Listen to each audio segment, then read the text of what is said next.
This year has been full of surprises. James Gunn's Superman has a scene of Dora killing you guess who. Women still are not having sex. Horse Girls is becoming the talk of the town. Whatever the fuck is going on with the Rent Your Girlfriend manga. And my GPA went up. But out of everything, the one that surprised me the most is this Netflix 1.5 hour movie Lost in Starlight.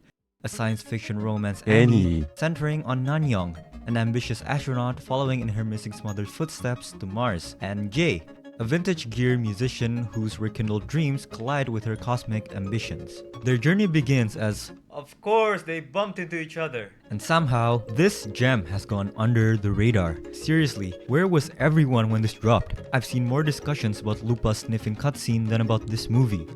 I can't blame them though. The movie received little to no advertising. The only reason I even clicked on it was because Netflix algorithm blessed me with the most gorgeous preview image I've ever seen. It's a beautifully drawn couple that looked like it was ripped straight from a Makoto Shinkai movie posters. Well, thank God I clicked on it, because visually, Lost in Starlight is nothing short of spectacular. We're talking Makoto Shinkai movie's level of every frame is a wallpaper gorgeous. I said visually because animation is not the only great thing about the visuals. Yes, the animation is amazing, everything moves. But the facial expressions, the attention to detail to the body gestures, the lighting whenever the characters are near the neon lights. Lost in Starlight is willing to take that extra step for these aspects which normally get overlooked in other animations, and that makes this movie so breathtaking to look at. Not to mention the aesthetics of the world, a futuristic version of Seoul that doesn't feel dehumanized but instead still brimming with life. A lot of sci-fi stories tend to have a futuristic city that's bleak and gloomy, which most of them I like, by the way. But I can't lie how much I love Lost in Starlight's version. Instead of having that almost dystopian feel to its metropolis, here in the 2050s, Seoul is warm and vibrant. While it still has the usual rain-slicked feel or those robots and holograms everywhere, there's still trees and greenery growing between the buildings and a happy society. And also, I love the fact that even though everything is modern, an old record player is still a thing. In fact, a record player is an important item that becomes a symbolic element in our main character's relationship.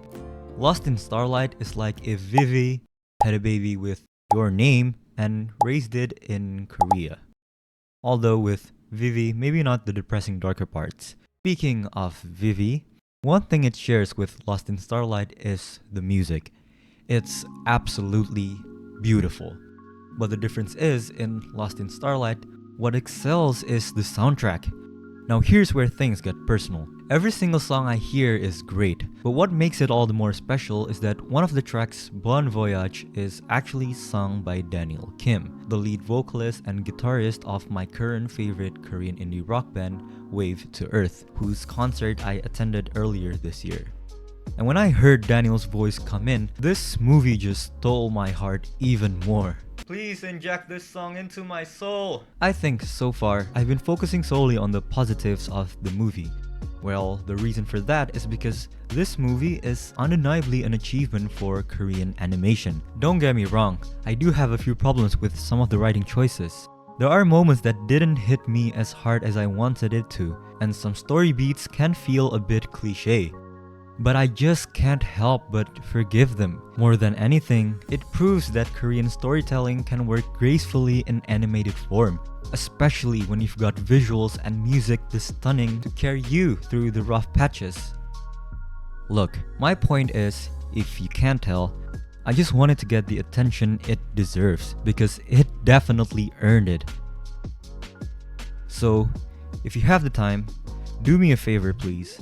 Spare 90 minutes of your life and give Lost in Starlight a shot. Watch this underappreciated gem of a movie that is a landmark moment for Korean animation. Okay? Thank you.